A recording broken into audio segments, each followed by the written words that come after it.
Hey guys, it's your boy Kion, and I'm here with a second tutorial for my other editing style that I like to use, which is essentially a recolor type style. I use this one mainly for Kion and Bambi adult edits because it makes it easier to edit Kion as an adult when I can use Simba as a base. Even though for today I'll just show myself going over a simple screen cap, you can actually combine this method with the cut and paste method to get some really good scenes. I've done that multiple times and it can allow you to build the scene you want. In this specific image I actually used 3 different screen caps to get this pose for Bambi. You can even mix the 2 mediums. Here I've cut and paste Kion in, but I've also overlaid over Balio for Percy. So using both the methods can be very helpful in just getting exactly what you're looking for. So the first thing you want to do is pick out your screen cap and just upload it directly into IBIS Paint. Then you're going to want to pick your reference photo for either color reference or whatever you just want your reference photo. Now, this is something that you might want to use for main styles, especially when editing canon characters, is I get a picture of Kion, a good picture, and I use a bright color like green, and you want to choose a brush size that isn't too big, that you lose the details, but not too small, because you're going to need to resize it, and it might be too thin when you resize it. And what you're going to do is you're just going to go over any detail that you might need to apply to your base. So for this instance, this is main, because I can't freehand, I can freehand his main. I've drawn him multiple times, but I can only do it with pencil, not my finger. So for edits, I will go over his main with this bright color. This is the same technique I used in the last tutorial for Bambi's antlers. Once you've done that, you can get rid of that base photo. You don't need any more. And then you're going to hit the little arrows, and you're going to make sure you put the rotation on, otherwise you won't be able to rotate it, only resize it. And then you're going to just adjust it to your base as needed. And then you don't have to do this if you don't need to. I mean, it just helps me better know where my lines are going to be. Now, ensuring that you are on the layer above your screen cap, make sure you're on the layer above. Do not draw on the same layer, though it's a common accident. On the layer above your screen cap, you're going to start coloring over the lines. I usually start with the blacks, so the mouth and the eyes, but you can do whatever you want. The best method for the best outcome, in my personal opinion, is to use slightly darker lines than the coat color for each piece of the coat. The eye, usually around the eyes, doesn't use this. Usually around the eyes you just go over it with the color that it is for the little eye patterns. But for the rest of the lines, the broad snout, for his muzzle, the mane, usually using a darker color than the fur color for the lines usually looks the best in my personal opinion. But if you really wanted to, you can just use black. It's a little less tedious than picking out all your colors, especially if you're making a character from scratch. Another method you can do that is more tedious is a lineless type style, where you go over the lines essentially in the fur color and then only add darkened lines where it's needed to separate different parts of the body. But that is more tedious, but it can look a little nicer, smoother, so it's really up to you what you want to do as far as lines go. Now, this is also another personal preference thing, but I usually will always do the mane on a separate layer on top of the regular lines. I'll do the main lines separately. This will make it easier, if your regular lines intercept and go over your main lines, you can erase them separately without ruining the integrity of the main lines. Once you have your line art done, another thing I'd recommend is creating a layer underneath all of that, and then making it a bright color like green or red, or sometimes a dark color if you're working with lighter colors as well too. This will just make it easier to spot like coloring discrepancies. Like see here, the blacks are easy to not fill in completely, so like when you make something like this, it makes it easier to see. White as a background could work. It's just if you have anything like white or super light on your coloring, then it's going to be harder to see any discrepancies with it or anything like that. Specifically like teeth, the whites of eyes, if your character's eyes are white, anything like that. From there you can create a layer on top of the green layer and just color as needed. I find it best to make multiple different layers for like different pieces of color.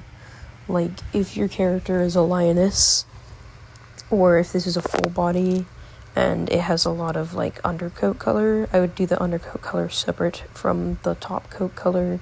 I do main color on a separate layer than the rest. It just makes it easier to deal with colors and color things in, and deal with the tips of points. See right here, when you use the bucket, the pointy parts of the fur aren't going to color in, and you're going to have to do that manually with like a small brush.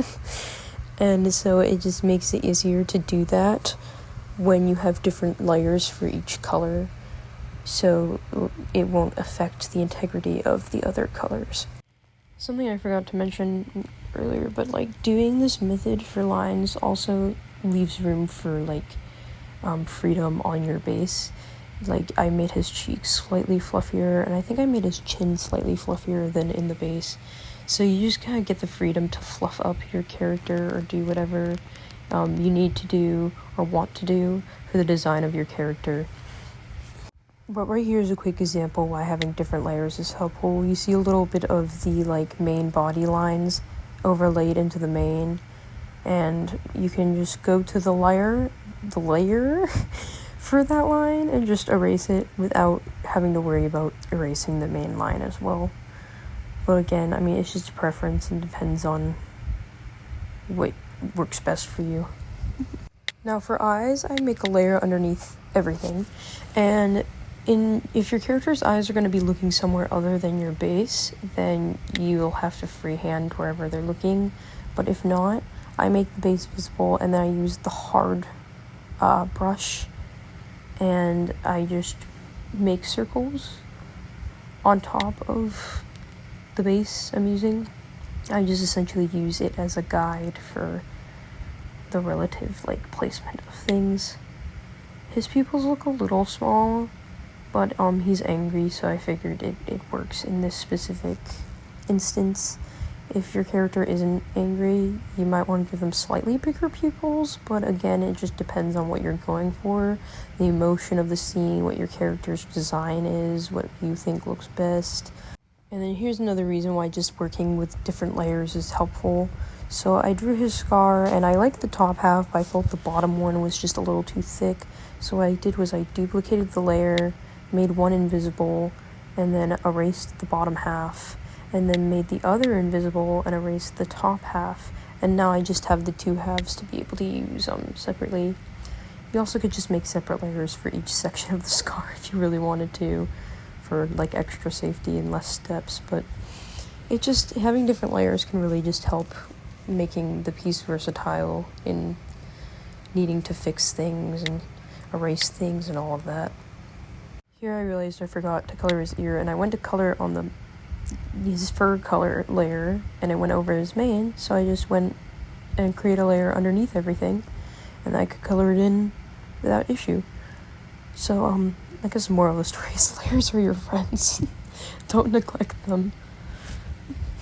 This next part is completely optional, but if you go on a layer above everything and then you just draw in like black, usually around the base of the mane, like this, and just kind of like fill it in.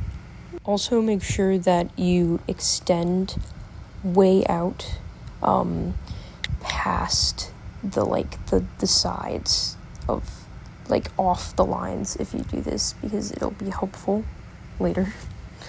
But then you just lower the opacity of it, and then you use the blur on top, and that essentially will create like some shading. I see a lot of, like, especially in The Lion King 2, has like shading of the style. Then you just go over and erase the excess. You need that excess for it to look right when you blur it. So unfortunately, if you were to do this, it is kind of a necessary step to have that excess. As far as I can tell, there probably is a better way to do this, but this is the only way I know of right now. And if you have issues where parts of the line are kind of super bright now, you can just color swatch it and then go on a layer above and then draw over, and it'll help those, bright colors that are shining through from erasing blend in better. I also just went back and raised it higher because it just looked better. Honestly, like, just listening to what you think looks good is very helpful when making edits. Just, like, follow your intuition, I guess, and your personal taste on what you think does and doesn't look good. Just don't be afraid to, like, play around with things. That's another reason why layers are great. They allow you to, like, play with things and then be like, that looks great and I want to keep it. Or if you don't like it, you can just delete the layer and have your untouched piece back. So don't be afraid to play around with things. You can also try this shading technique on the cheeks as well. Really just, like, cheeks and, like, the bottom of the mane and, like, the bottom of the chin are the best spots for it usually. But sometimes it might just look weird, so again, just trust what you think looks good and what you like. Now for the background. You can either choose a new one and find one to upload on the bottom layer, or you can use your screen cap. Here I'm going to use the original screen cap, so I'm going to go on an underneath layer and just fill in up top because I didn't fill the canvas quite fully. And then I'm just going to fix the tree here and just help merge the top part of the canvas with the background. And then we did a little bit of this in the last video, but then essentially you're going to make a layer above the background and just color swatch away all the unwanted pieces. Make sure that you really, like, drag those colors so far underneath your, like, edit. You may be thinking, well, no one can see under there, but this will help with the blurring process, because when you blur around the edges will become slightly transparent and you'll be able to see what's underneath. So if you drag it really far under, then it won't be an issue because it'll be covered by your edit. But if you don't drag it far enough under, then you might get some of those transparencies. So that's why it's best to use as much access as you can. Where it's this, like, little tree thing, you don't really get as much space to do that because you're working a small space. But when it comes to, like, up top where it's open sky, use as much excess as you can when doing a, like, background fix like this. For this specific background, I found the best option was to just merge my edits onto the original background, because then it'll just, like, fuse with it when you blur it. I did this mainly because of the lioness's ear and also just the trees. It was just such a small space that was hard to blur without causing issues, so I just merged the background with the edits and then was very careful when I blurred it. And then that's the edit.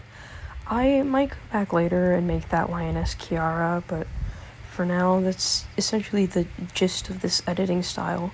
But like I said, you can use this style on just basic screen caps and use those as bases, or you can combine this style with the last style and just cut and paste together your own unique bases. And it's just a really good way to really make your scenes come to life and build what you want and what you are visualizing in your head for a scene. But yeah, I hope this was helpful for you guys, and I haven't shown this style off much on my Instagram account, but I do plan to also at some point make a tutorial for kind of like digital scrapbooking type edits, and I might also do a more in-depth discussion on like layered cut and paste edits.